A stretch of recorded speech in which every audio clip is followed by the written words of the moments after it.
আমাদেরকে যদি চট্টগ্রাম থেকে বাদ দিয়ে কুমিল্লার সাথে অন্তর্ভুক্ত করা হয় তাহলে আমরা চুরাশি আন্দোলনে ফিরে যাব।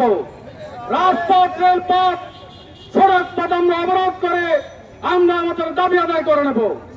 পাশাপাশি আমরা বলতে চাই, একজন উপদেষ্টা গতকাল বলেছেন কুমিল্লা বিভাগের ইতিমধ্যে নাকি বাইরে সই হবে। আমরা সেই উপদেষ্টাকে বলতে চাই, ফেনীর অতীত থেকে জেনে নিন, ফেনীর মানুষ কি করতে পারে সেটা জেনে নিন। যদি পারেন ফেনীকে বৃহত্তর নোয়াখালীকে নিয়ে ফেনীকে বিভাগ ঘোষণা করেন, অন্যথায় ফেনীর মানুষ কুমিল্লার সাথে সম্পৃক্ততা মানবে না। আমরা চাই, আমরা স্বতন্ত্রভাবে থাকতে চাই। চট্টগ্রামের সাথে আছি, চট্টগ্রামের সাথে থাকবো। এই ফেনীকে যদি বিভাগ, চট্টগ্রাম বিভাগ থেকে আপনারা বের করবার কোন নীল ব্যবসা করেন, কোন ষড়যন্ত্র করেন, আমাদের ইতিপূর্বের বক্তাদের আলোচনায়, আমাদের গুণী আলোচকদের যে আলোচনা আপনারা শুনেছেন, যে সাংবাদিকদের মধ্য দিয়ে আজকে ফেনীবাসীকে, প্রশাসনকে, ডিএসপি, ডিএসআই, এনএসআই সহ সকলকে আমরা জানিয়ে দিতে চাই, ফেনী বাংলাদেশের মধ্যে একটি উন্নত জেলা হিসেবে পরিচিত। এটা শিল্পে উন্নত, অর্থে উন্নত, বিত্তে উন্নত এবং রেমিটেন্সে একটি বাংলাদেশের মধ্যে উন্নত শহর ফেনী জেলা। আমাদের কনস্ট্রাকশনে দ্বিতীয়, বাংলাদেশের প্রথম সিলেট নগরী, এরপরে বাংলাদেশের প্রথম স্থান অধিকার করেছেন ফেনী জেলা। আমরা আজকে স্পষ্টভাবে বলতে চাই, 1985 পর থেকেই ফেনী আলাদা মহকুমা হয়ে পরবর্তীতে পৌরসভা জেলা হয়ে এটি চট্টগ্রাম বিভাগের সাথে অন্তর্ভুক্তি রয়েছে। শুধু শিক্ষক, পড়াশোনার ব্যাপারে কুমিল্লা বিভাগে আমরা অন্তর্ভুক্ত রয়েছি। এর বাইরে প্রত্যেকটি বিভাগ আজকের এই প্রোগ্রাম থেকে আমরা স্পষ্টভাবে আমরা এই ইন্টারনেট গভর্নমেন্টকে জানিয়ে দিতে চাই। কুমিল্লার যে উপদেষ্টা রয়েছেন তাকে আমরা জানিয়ে দিতে চাই, আমরা স্থানীয় মন্ত্রণালয়কে আমরা জানিয়ে দিতে চাই, অবশ্যই ফেনী জেলাকে চট্টগ্রামের সাথে অন্তর্ভুক্ত রাখতে হবে। আমরা কুমিল্লা নয়, চট্টগ্রামের সাথে আমরা থাকতে চাই। আজকে ফেনীবাসী ঐক্যবদ্ধ, ফেনীর সর্বস্তরের মানুষ বিভিন্নভাবে দাবি করে যাচ্ছে। বক্তব্য বিবৃতি, মানববন্ধন, বিক্ষোভ, সোশ্যাল মিডিয়ায় নিজেদের অবস্থান তুলে ধরা সহ সকল পদ্ধতিকে অবলম্বন করে আমরা চট্টগ্রামের সাথে থাকার এই দাবিকে সরকারকে আমরা জানিয়ে দিচ্ছি। আমরা আশা করব প্রশাসন, সরকার আমাদের এই দাবিকে সম্মান দেখিয়ে আমাদেরকে চট্টগ্রাম বিভাগের সাথে রেখে দেবেন। যারা চক্রান্ত করছেন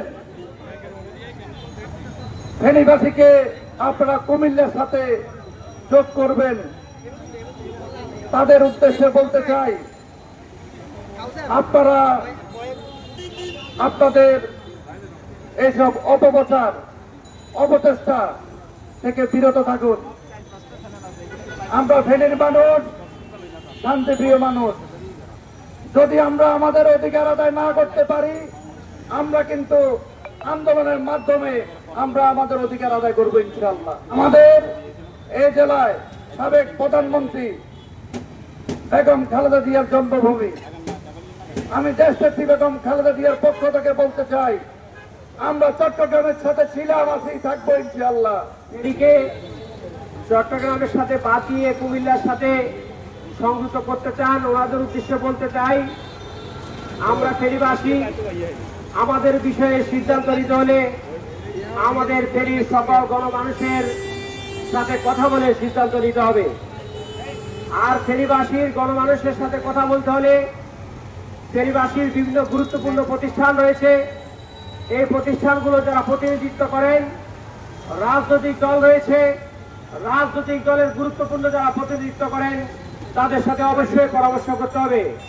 অন্যথায় আপনাদের এই হঠকারী সিদ্ধান্ত কোনো অবস্থাতেই ফেনী গণমানুষ মেনে নেবে না। এই ফেনী জেলা চট্টগ্রাম বিভাগে আছে, থাকবে। আমরা কুমিল্লা কেন যাই? শুধু একটু মাত্র রসমালাইয়ের জন্য। এই রসমালাই ফেনীতে তৈরি করব, কুমিল্লা যাওয়া লাগবে না ইনশাআল্লাহ। আমরা যখন মহকুমায় ছিলাম তখন আমরা চট্টগ্রাম বিভাগের সাথেই ছিলাম। 1984 সালে ফেনী জেলা আন্দোলন করে যখন জেলায় পরিণত হয়েছে, সেই থেকে আমরা চট্টগ্রামের সাথে আছি। চট্টগ্রামের সাথে আমাদের শুধু ভৌগোলিক এবং সাংস্কৃতিক মিল নয়, চট্টগ্রাম হচ্ছে বাংলাদেশের দ্বিতীয় রাজধানী, চট্টগ্রাম হচ্ছে সমুদ্র বন্দর, চট্টগ্রামে রয়েছে একটা আন্তর্জাতিক বিমানবন্দর। এই চট্টগ্রাম হচ্ছে বাংলাদেশের জন্য সবচেয়ে গুরুত্বপূর্ণ জায়গা, যেখানে চিকেন নাক খ্যাত ছোট্ট একটি জায়গা রয়েছে, যেটা ভারতের খুব লোলক দৃষ্টি পড়েছে সেটার উপর।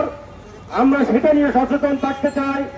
আমরা ফেনীবাসীর উদ্যোগে দাবি দিয়েছিলাম আমাদের চিকিৎসার জন্য আন্তর্জাতিক মানের একটি হাসপাতাল করা হোক।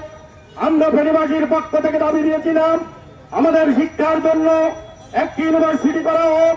আমরা দাবি দিয়েছিলাম আমাদের মরণপথ লাল ফলে একটি ফ্লাইওভার নির্মাণ করা হোক। আমরা দাবি দিয়েছিলাম আমাদের জন্য দুঃখ সেই যে মৌলকর্মপথ সেটি নির্মাণ করা হোক। কিন্তু আমাদের সকল দাবিকে পাশ কাটিয়ে তৎকালীন স্বৈরাচার সরকারের সরকারের অন্যায় একটি আবদার চট্টগ্রাম বিভাগকে ভাগ করে আরেকটি বিভাগ কুমিল্লা করা হবে, আর সেই বিভাগে ফেনীকে স্থানান্তর করা হবে।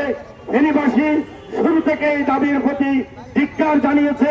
অনেক গুণীজন মানুষ রয়েছে এই ফেনী জেলায়।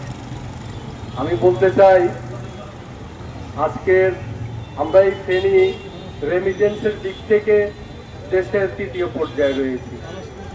তাহলে আজকে আমাদের এই ফেনীটি যদি আপনারা কুমিল্লার সাথে অন্তর্ভুক্ত করতে চান, আমাদের গুরুত্বর দিক চিন্তা করে অন্তত আপনার যে প্রতিনিধি রয়েছে জেলা প্রশাসক বা জেলা প্রশাসনের শীর্ষ পর্যায়ে বিভাগীয় কর্মকর্তা রয়েছেন, আপনার কাছে জানতে চাই যে আপনি একটিবারের জন্য কি কারো পরামর্শ নিয়েছেন? ফেনীবাসীর পক্ষ থেকে হুঁশিয়ারি করে বলতে চাই, কিছুক্ষণ আগে আমার এক ছোট ভাই বলে গেছে ফেনীকে নিয়ে সুদূর ফুদুর করা চলবে না।